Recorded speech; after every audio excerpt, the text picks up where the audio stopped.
Hello നമസ്കാരം. നമുക്കിന്ന് ട്രെൻഡായിക്കൊണ്ടിരിക്കുന്ന bun Musk Irani ചായ ഉണ്ടാക്കിയാലോ.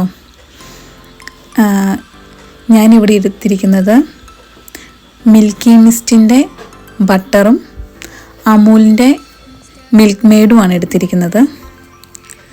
രണ്ടും ഒരുപോലെ തന്നെ എടുത്ത് നന്നായി സ്റ്റീർ ചെയ്ത് ഒരു പേസ്റ്റ് രൂപത്തിൽ ഏകദേശം ഒരു ക്രീമിൻ്റെയൊക്കെ സ്ട്രക്ചർ ടൈപ്പിൽ നന്നായി ഇളക്കിയെടുക്കുകയാണ് വേണ്ടത്. രണ്ടും ഒരുപോലെ തന്നെ എടുക്കണം. ഞാൻ ഒരുപാട് നല്ല റിവ്യൂ ഒന്നോ രണ്ടെണ്ണോ കണ്ടുള്ളൂ, പക്ഷേ മോശം റിവ്യൂ ഒരുപാട് കണ്ടു.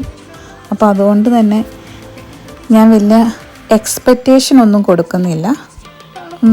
ഇത് ഇഷ്ടപ്പെട്ടാൽ കഴിക്കാം, അല്ലെങ്കിൽ വേസ്റ്റ് ആക്കാം, വേണ്ടാന്ന് വെക്കാം എന്നുള്ള രീതിയിൽ തന്നെ ഉണ്ടാക്കി നോക്കാമെന്ന് ഓർത്ത് തന്നെയാണ് ഞാൻ എടുത്തിരിക്കുന്നത്. എന്തായാലും നമുക്ക് എന്തൊരു സാധനമാണെങ്കിലും ചെയ്ത് നോക്കുമ്പോഴല്ലേ അറിയാൻ പറ്റുള്ളൂ. എനിക്ക് പൊതുവേ മധുരമൊന്നും ഒത്തിരി ഇഷ്ടമുള്ള ആളല്ല. ഞാൻ അങ്ങനെ മധുരം കഴിക്കാറുമില്ല. ചായക്കാണെങ്കിൽ പോലും മധുരം യൂസ് ചെയ്യുന്ന ആളല്ല ഞാൻ. അതുകൊണ്ട് ഇപ്പോൾ എങ്ങനെയാണെന്ന് നമുക്ക് നോക്കാം.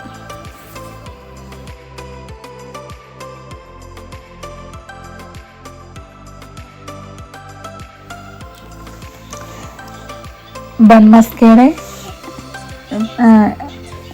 ഏകദേശം പേസ്റ്റ് ഇവിടെ തയ്യാറായിട്ടുണ്ട്. ഏകദേശം നല്ല രീതിയിൽ ഞാനത് സ്റ്റീർ ചെയ്തെടുത്തിട്ടുണ്ട്.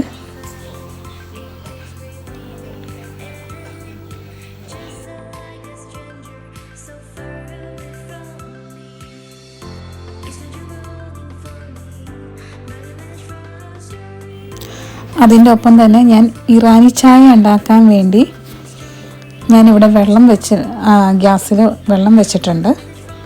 ഞാൻ ഏകദേശം 2 ഗ്ലാസ് വെള്ളമാണ് ചായക്ക് വേണ്ടി വെച്ചിരിക്കുന്നത്. അതുപോലെ തന്നെ 1 ഗ്ലാസ് പാലും രണ്ട് അടുപ്പിലായിട്ടാണ് വെച്ചിരിക്കുന്നത്. പാൽ ഒരു അടുപ്പിൽ, കട്ടൻ ചായക്ക് വേറൊരു അടുപ്പിൽ, അങ്ങനെ രണ്ട് അടുപ്പിൽ വെച്ചിരിക്കുകയാണ്. ഞാൻ ഇറാനി ചായക്കുള്ളത് ഗ്രാമ്പു, പട്ട, പിന്നെ ഏലക്ക,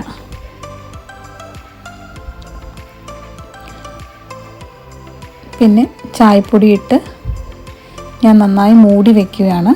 നന്നായി ചായപ്പൊടി നന്നായി വേകാൻ വേണ്ടി നല്ല കടുപ്പം വേണമല്ലോ, അപ്പോൾ അതിനനുസരിച്ച് നന്നായി മൂടി വയ്ക്കുകയാണ്. അതിൻ്റെ ഒപ്പം തന്നെ ഞാൻ പാലും തിളയ്ക്കാൻ വെച്ചിട്ടുണ്ട്.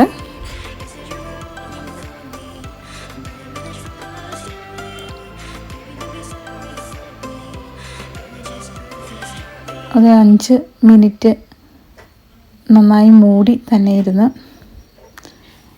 നന്നായി കളറൊക്കെ ഇളകാൻ വേണ്ടി നന്നായി മൂടി വെച്ചിരിക്കുകയാണ് ഞാൻ.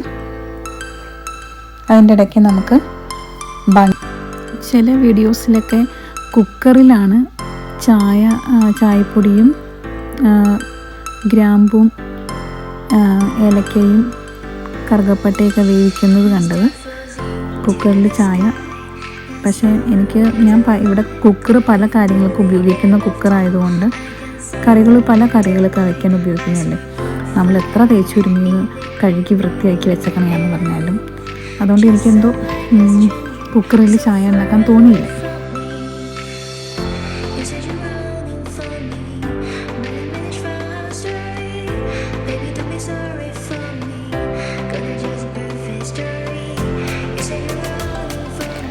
ക്രീമിൻ്റെ സ്ട്രക്ചറിലാക്കിയിരിക്കുന്ന മിൽക്ക് മെയ്ഡും ബട്ടറും നമുക്ക് ബണ്ണിൻ്റെ ഉള്ളിലേക്ക് തേച്ച് കൊടുക്കാം.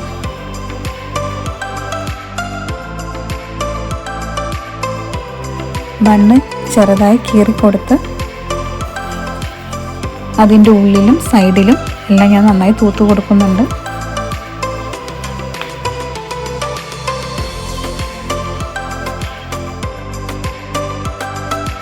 എനിക്ക് കിട്ടിയത് അത്ര നല്ല ബണ്ണൊന്നും അല്ലായിരുന്നു. അതുകൊണ്ട് ഞാൻ ബട്ടർ തേച്ച് ജസ്റ്റ് ഒന്ന് ടോസ്റ്റ് ചെയ്തെടുത്തിട്ടുണ്ട് ബണ്ണ്. അതിനുശേഷമാണ് ഞാൻ ബണ്ണ് മുറിച്ച് അതിൻ്റെ ഉള്ളിലേക്ക് ക്രീം തേച്ചത്.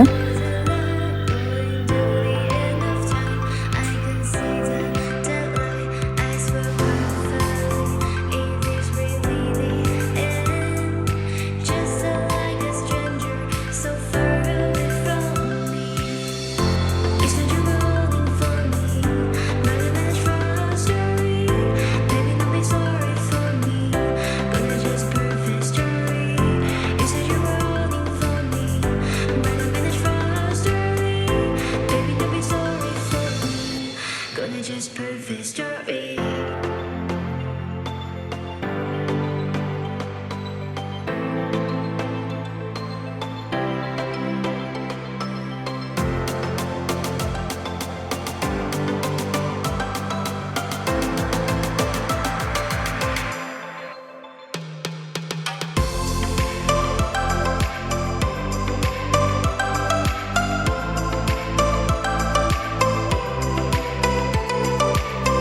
നമ്മുടെ ബണ്ണൊക്കെ സെറ്റാണ്. അതിൻ്റെ ഒപ്പം തന്നെ നമ്മുടെ പാല് നന്നായി തിളച്ചു.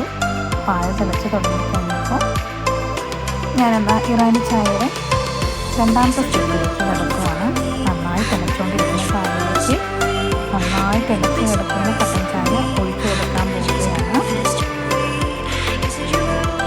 വെള്ളം കൂടി ഒഴിച്ചു കൊടുത്ത് നന്നായി നമുക്കൊന്ന് അടിച്ചെടുക്കാം ചായ.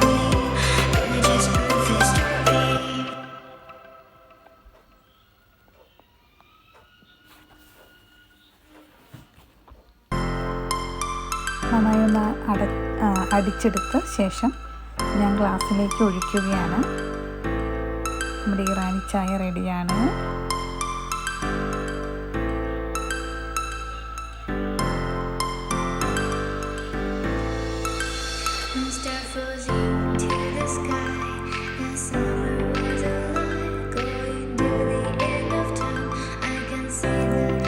ഒരു കാര്യത്തിനെക്കുറിച്ച് പല ആൾക്കാർക്കും പല അഭിപ്രായമായിരിക്കും. ഞാനിവിടെ എൻ്റെ അഭിപ്രായമാണ് പറയുന്നത്.